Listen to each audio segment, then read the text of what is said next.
Hi guys, good afternoon. Welcome to my Impact channel. I am Mr. Shuman Chakraborty, who is the HOD of Impact Educational Institute. So today I will discuss about the historical perspective, the Indian scene. So let's start. A dispassionate observer who looks at India with detachment and would be struck by two mutually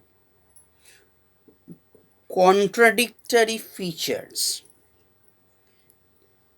diversity and unity at the same time. The endless variety is striking, often incongruous costume, speech, the physical appearance of the pupil, customs, standards of living, food,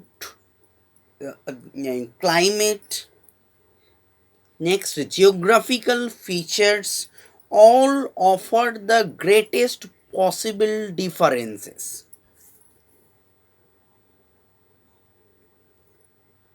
The richer Indians may be dressed in full European style or in customs that show Muslim influence, or in flowing and costly robes of many different colorful Indian types. All the lower end of the social scale are other Indians in rags, almost naked but for a small loincloth. And there is no national language or alphabet. A dozen languages and scripts appear on the 10 rupee currency note. And there is no Indian race. People with white skins and blue eyes are as unmistakably Indian as others with black skins and dark eyes. In between, we find every other intermediate type, though the hair is generally black. Okay, there is no typical Indian diet, but more rice, vegetables, and spices are eaten than in Europe. The North Indian finds southern food unpalatable, and conversely, some people will not touch meat, fish, or eggs. But many would and do starve to death rather than eat beef, while others observe no such restrictions. These dietary conventions are not are not matters of taste but of religion. In climate also the country offers the full range. perpetual snows in the Himalayas, North European weather in Kashmir, hot deserts in Rajasthan, the basalt ridge and granite mountains on the peninsula, tropical heat at the southern tip, dense forest in the laterite soil along the western scarp. A 20,000 mile long coastline, the Great Gangetic,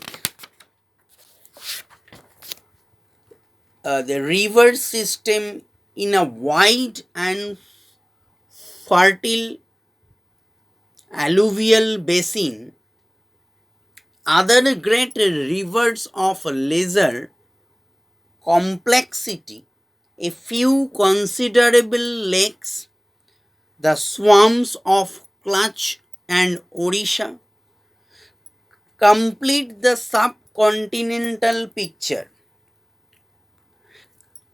Cultural differences between Indian, even in the same province, district, or city, are as wide as the physical differences between the various parts of the country. The modern India produced an outstanding figure of the world literature in Tagore. Within easy reach of Tagore's final residence, they may be found Santals and other illiterate primitive people still unaware of Tagore's existence. Some of them are hardly out of the food gathering stage. An imposing a modern city building such as a bank, government office, factory, or scientific institute may have been designed by some European architect or by his Indian pupil. The wretched workmen who actually built it generally use the crudest tools. Their payment might be made in a lump sum to a foreman who happens to be the chief of their small guild and the head of their clan at the same time. Certainly, these the workers can rarely grasp the nature of the work done by the pupil for whom the structures were erected. Finance, bureaucratic administration, complicated machine production in a factory, and the very idea of science are beyond the mental reach of human beings who have lived in misery on the margin of over-cultivated lands or in the forest. Most of them have been driven by famine conditions in the jungle to become the cheapest form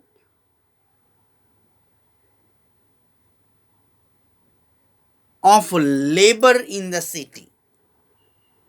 Yet, in spite of this apparent diversity, there is a double unity. At the top, there are certain common features due to the ruling class. The class is divided by language, the regional history, and so on, but nevertheless grouped by similarly of interest into two sections: finance and mechanized factory production are in the hands of the real capitalist bourgeois. Distribution of the product is dominated primarily by the petty bourgeois, the class of shopkeepers, formidable by reason of their large number. Food by production is overwhelmingly on small the plots. The necessity of paying cash for taxes and factory goods forces the peasant into the reluctant and rather backward wing of the petty bourgeois. The normal agrarian surplus is also in the hands of middlemen and moneylenders who do not generally rise into the big bourgeois. The division between the richest peasants and moneylenders is not sharp. There are cash the crops like tea, coffee, cotton, tobacco, jute, peanuts, sugarcane, coconuts, and other tied to the international market or a factory production. These are sometimes cultivated by modern capitalist owners by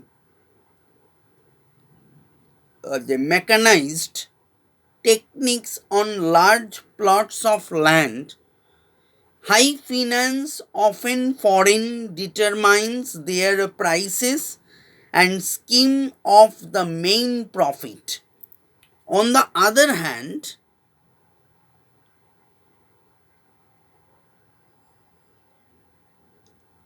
a considerable volume of consumer goods, especially utensils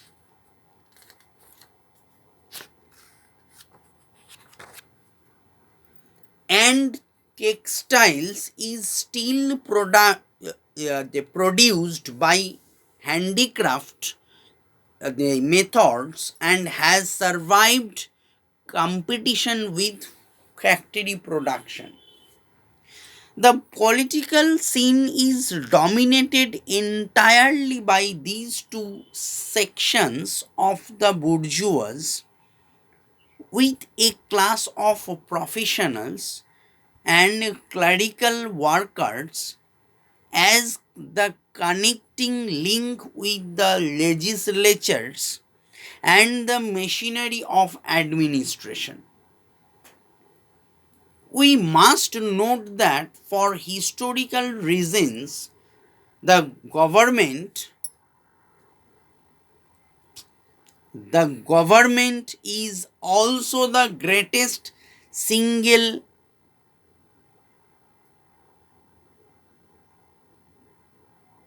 in India. Its aspects as a large capitalist as a large capitalist equal those of all private Indian those of all private Indian capitalists together, though concentrated in particular types of investments, railways, air services, post and telegraphs, the radio and telephone, some banks, the life insurance and defense industries are entirely in the hands of the state, as to some extent are the production of electricity and coal. Oil wells are state owned. The major oil the refineries are still in the hands of foreign companies, though state refineries will soon be in full production. Steel was mostly in private ownership, but the state has begun its own large scale iron and steel production. On the other hand, the state does not produce food. When scarcities they threaten to drive cheap labor out of the cities, the state distributes imported grain by rationing in the major industrial centers. This satisfies both the large and petty bourgeois without interfering with the profits of either. The obvious cure and stabilizer for the uncertain food situation would be to collect agricultural taxes in kind, with storage and distribution of food effectively in the hands of the government. Though suggested often enough, and indeed,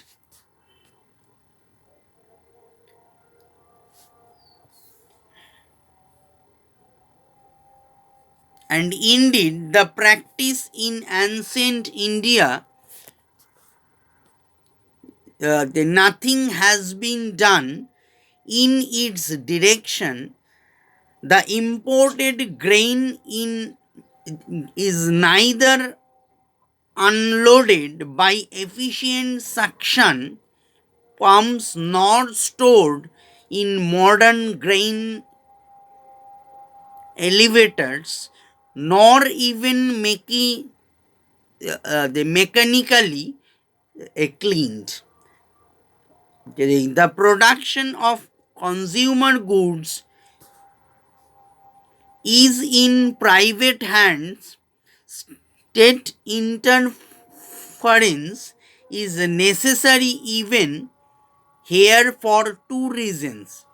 First, without it, the interference is necessary even here for two. First, without it, the economy would be shuttered by unrestricted greed and uncontrolled production, particularly as many raw materials and almost all machinery have to be imported against very cards foreign exchange. Secondly, the bourgeois came to power with full knowledge of the economics of scarcity, of restraint, the production, and the black market. They learned during the shortages caused by the two great world wars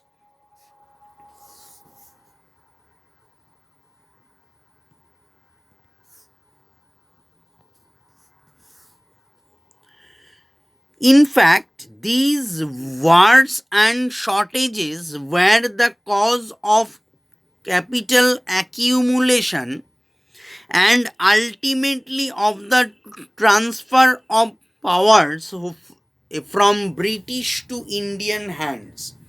The state, for example, is now being forced to become a large scale the monopolist producer of antibiotics and drugs, a field where a private enterprise showed its greed and contempt for human welfare in the deadliest fashion. The government, by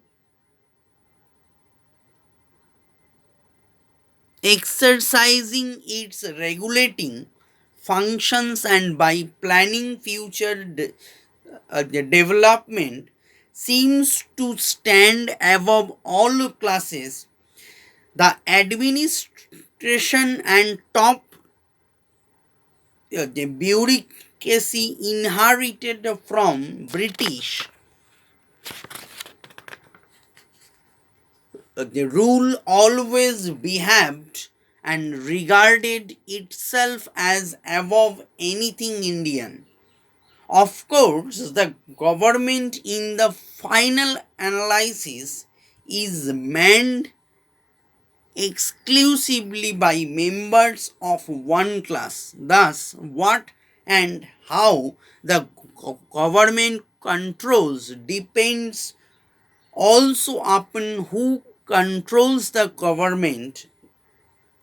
The recent border incidents with China enabled the central state authority to assume extraordinary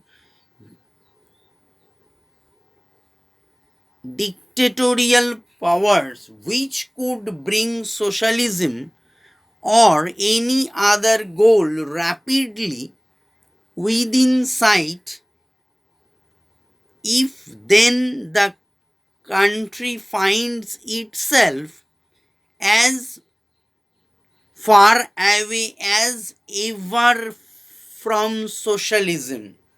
There may be some ground for the that the road is not being traveled in the right direction. Nevertheless, the most carping of the critics must admit that there has been progress since independence, no matter how much more could and should have been achieved. The needless man made famines which killed millions in Bengal and Odisha during the last years of British rule seem as unreal now as any other evil nightmare of colonial misrule. So, this is all about it.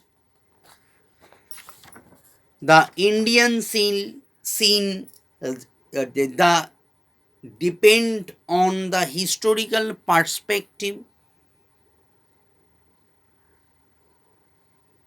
If you like the video, please share, like and comment and subscribe my channel. Take care. Bye.